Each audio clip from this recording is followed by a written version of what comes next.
बघा, एका प्राणी संग्रहालयामध्ये मोर व हरणांच्या डोक्यांची संख्या 50 असून त्यांच्या पायांची संख्या 144 आहे, तर त्या प्राणी संग्रहालयातील मोरांची संख्या किती?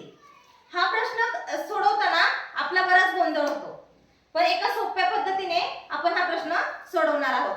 पहिल्यांदा काय करायचं, जी एकूण प्राण्यांची किंवा डोक्यांची संख्या दिलेली आहे ती लिहून घ्यायची. किती आहे डोक्यांची संख्या? 50. बघा, डोक्यांची संख्या किती आहे? 50. त्याची काय करून घ्यायची? दुप्पट. डोक्यांच्या संख्येची दुप्पट करा. किती आली? 100 आली. ही जी 100 जी डोक्यांची संख्या आहे ती एकूण पायांच्या संख्येमधून वजा करायची. पायांची संख्या किती आहे? 144 वजा 100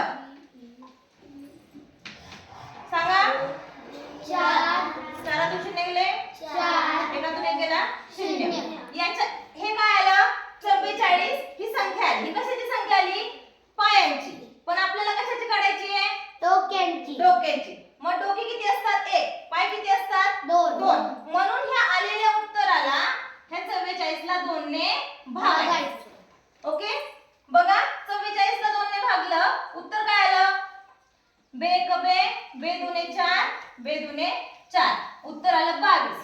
ही जी संख्या येते भागल्यानंतर ती संख्या असते 4 पायांच्या प्राण्यांची संख्या. नेहमी लक्षात ठेवायचं, भागल्यानंतर जी संख्या येते ती असते 4 पायांच्या प्राण्यांची संख्या.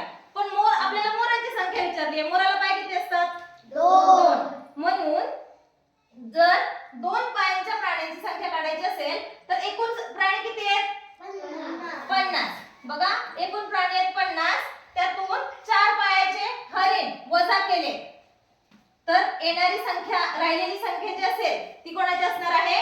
मोरांची. मग 50 मधून 22 वजा केले, शून्यातून 2 जाणार नाहीत म्हणून हातचा घेतला. 10 तून 2 गेले 8, 4 तून 2 गेले 2. ही 28 जी संख्या आहे ती कोणाची असणार आहे? मोरांची. बघा काय केलं, सोपी ट्रिक आहे.